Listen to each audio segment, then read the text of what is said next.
పూర్తి హక్కును అంటే కేటగిరైజేషన్ యొక్క అధికారాన్ని రాష్ట్రాలకే ఇచ్చింది వాళ్ళ జడ్జిమెంట్. రాష్ట్రాలు మళ్ళీ దానికి కమిటీ క్యాబినెట్ కమిటీ ఇస్తారో ఏదో చేస్తారో విధి విధానాలు నిలబడుతుంది. ఎవరికి ఇక్కడ అన్యాయం జరగదు.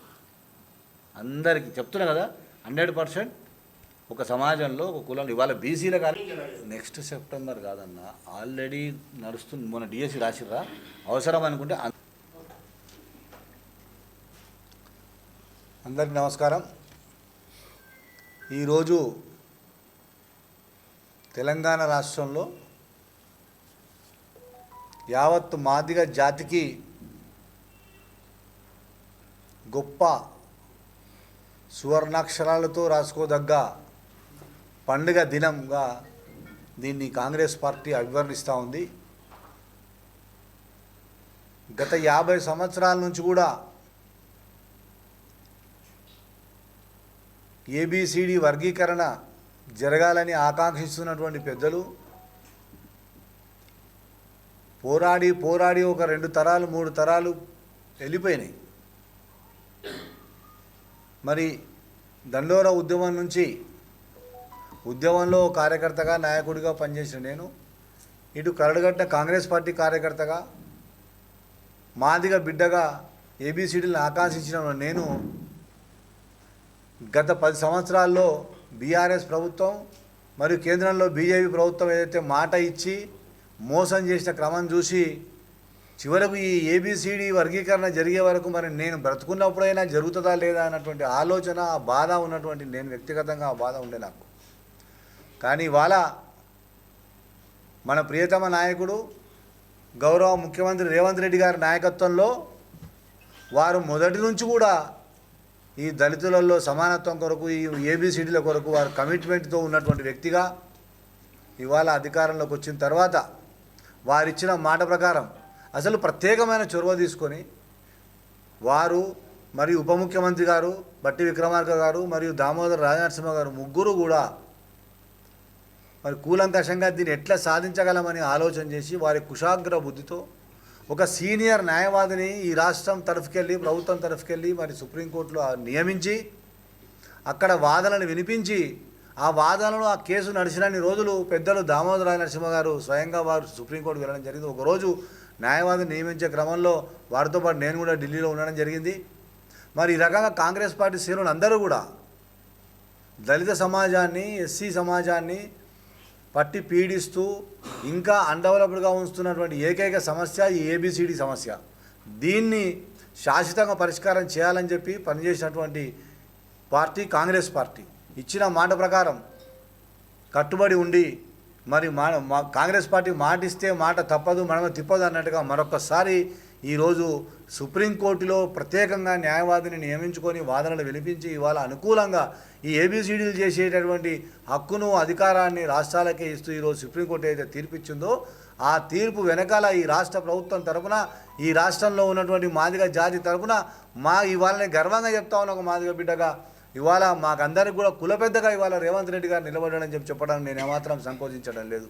మరి రేవంత్ రెడ్డి గారి నాయకత్వంలో ఇవాళ మేము గెలిచినాం. సుప్రీంకోర్టు న్యాయస్థానం, రాజ్యాంగ ధర్మాసనం ఇవాళ అనుకూలంగా తీర్పు ఇవ్వడాన్ని స్వాగతిస్తూ కాంగ్రెస్ పార్టీ అభినందిస్తూ మరి ఇవాళ రాష్ట్రంలో ఉన్న మాదిగ జాతి బిడ్డలకు అందరికీ కూడా సంతోషంగా ఇవాళ పండుగ జరుపుకోవాల్సిందిగా తెలియజేస్తూ మనవి చేస్తూ అందరినీ కూడా అభినందిస్తూ ఉన్నాం.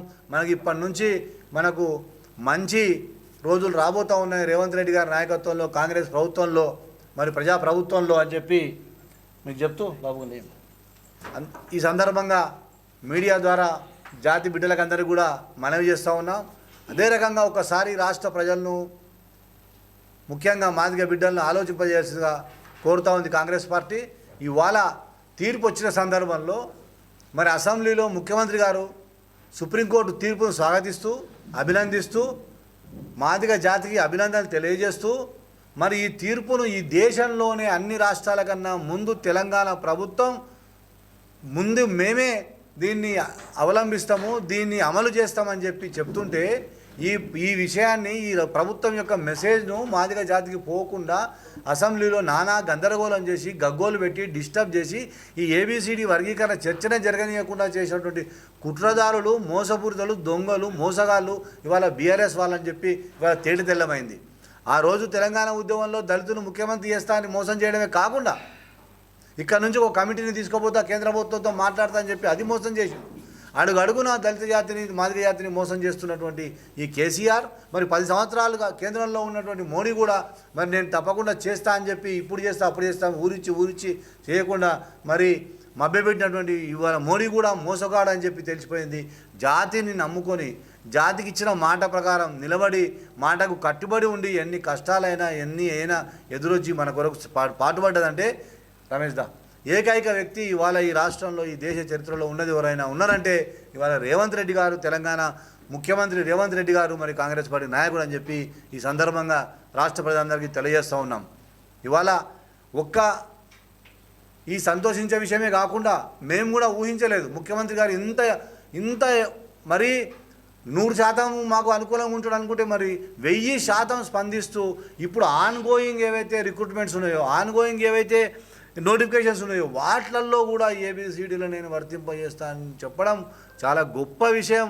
మరొక్కసారి నేను ఇవాళ అది అసెంబ్లీలో వారి స్పీచ్ చూస్తూ ఉంటే నిజంగా ఒకవేళ ఆ స్థానంలో బాబాసాహెబ్ అంబేద్కర్ గారు, ఆ స్థానంలో బాబు జగజ్జీవన్ రామ్ గారు ఉంటే కనుక ఇట్లే అంటుండేనేమో అని అనిపించింది నాకు.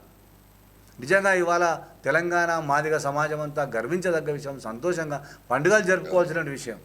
కాంగ్రెస్ పార్టీ ఏదైనా జాతికి ఒక మాట ఇస్తే ఆ మాట కట్టుబడి ఉంటుంది, ఆ మాట నిలబెట్టుకుంటుంది.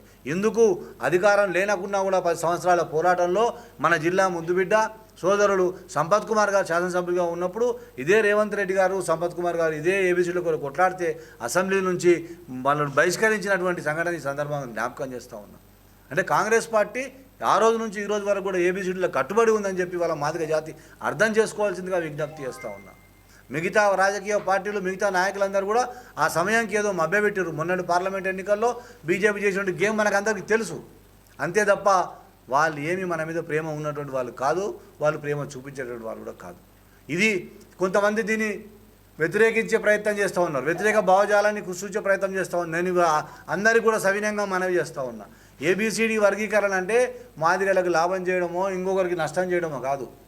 దళిత సమాజంలో అంతర్గత సమానత్వం తీసుకురావడమే ఇది ఒక గొప్ప విప్లవం. సమానత్వం కొరకు పాటుపడే వాళ్ళు, సమానత్వం గురించి మాట్లాడే వాళ్ళందరూ కూడా అభినందించాల్సినటువంటి నిర్ణయం ఇది. దళిత సమాజంలో అంతర్గత స్వేచ్ఛ, స్వాతంత్ర్యాలు, సమానత్వాలు వచ్చేటటువంటి అంశం ఇది.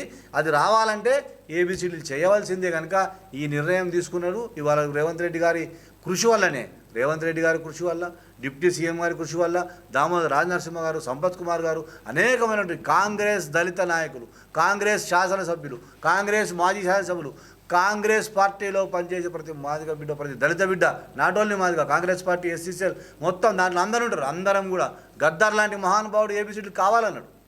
వారు సామాజికంగా వారు మానవ సామాజిక వర్గానికి చెందినటువంటి వాళ్ళు అయినా కూడా లేదు ఇది కావాలి, ఏబిసిడీలు అయితేనే మాదిగలు బాగుపడతారు, దళితుల్లో అంతర్గత సమానత్వం వస్తుందని చెప్పి గొప్ప గొప్ప మేధావులందరూ కూడా దీన్ని యాక్సెప్ట్ చేసినటువంటి సమస్యను ఈ సందర్భంగా రాష్ట్ర కాంగ్రెస్ పార్టీ ప్రధాన కార్యదర్శిగా నేను ముఖ్యమంత్రి గారికి మాదిగ జాతి తరఫున కృతజ్ఞతలు తెలియజేస్తూ ఉన్నాను. అలాగే మాదిగ జాతి అందరికీ కూడా అభినందనలు తెలియజేస్తూ ఉన్నాను. ఇక నుంచి మన పిల్లల భవిష్యత్తు, మన ఉద్యోగాలు అనుకొని, మన ప్రమోషన్లు అనుకొని మన భవిష్యత్తు అంతా బాగుపడుతుంది, బంగారు పడుతుంది. ఇది ఈ దేశంలో దళిత జాతిలో ఇది ఒక గొప్ప మైలురాయి. ఇవాళ ఈ తీర్పు, ఇవాళ రేవంత్ రెడ్డి గారి అసెంబ్లీలో తీసుకున్న నిర్ణయం ఒక గొప్ప మైలురాయిగా నిలబడుతుంది. రేవంత్ రెడ్డి గారికే ఈ క్రెడిట్ పోతుంది. ఇవాళ కలియుగంలో, అంటే ఈ యుగంలో, మనకి ఈ తరంలో అందరూ ఒకరు ముఖ్యమంత్రి చేస్తారని మోసం చేస్తారు, ఒకరు మంత్రిని చేస్తారని మోసం చేస్తారు. గతంలో ముఖ్యమంత్రి ఇచ్చిండు, బర్తరఫ్ చేసిండు. ముఖ్యమంత్రి చేస్తా అన్నాడు, ఉప ముఖ్యమంత్రి చేసిండు, బర్తరఫ్ తీసేసిండు సడన్గా. ఈ రకమైనటువంటి రాజకీయాలు ఉన్న సమస్యలు, ఈ రకమైన రాజకీయ పరిస్థితులు ఈ రాష్ట్రాల్లో మరి రేవంత్ రెడ్డి గారు లాంటి మాదిగలను ఇంతగా ప్రేమించి మాదిగల జీవితాల్లో వెలుగు నింపడానికే కృషి చేస్తున్నటువంటి రేవంత్ రెడ్డి గారు మరొక్కసారి మాదిగ జాతి తరఫున నీరులు వారు చల్లగా ఉండాలని చెప్పి వారిని దీవిస్తూ, భగవంతుని ప్రార్థిస్తూ, వారిని అభినందిస్తూ ఈ సందర్భంగా కాంగ్రెస్ పార్టీ యొక్క గొప్పతనాన్ని, కాంగ్రెస్ పార్టీ కమిట్మెంట్ను గుర్తించాల్సిందిగా ప్రజలకు కూడా విజ్ఞప్తి చేస్తూ ఉన్నా. Thank you.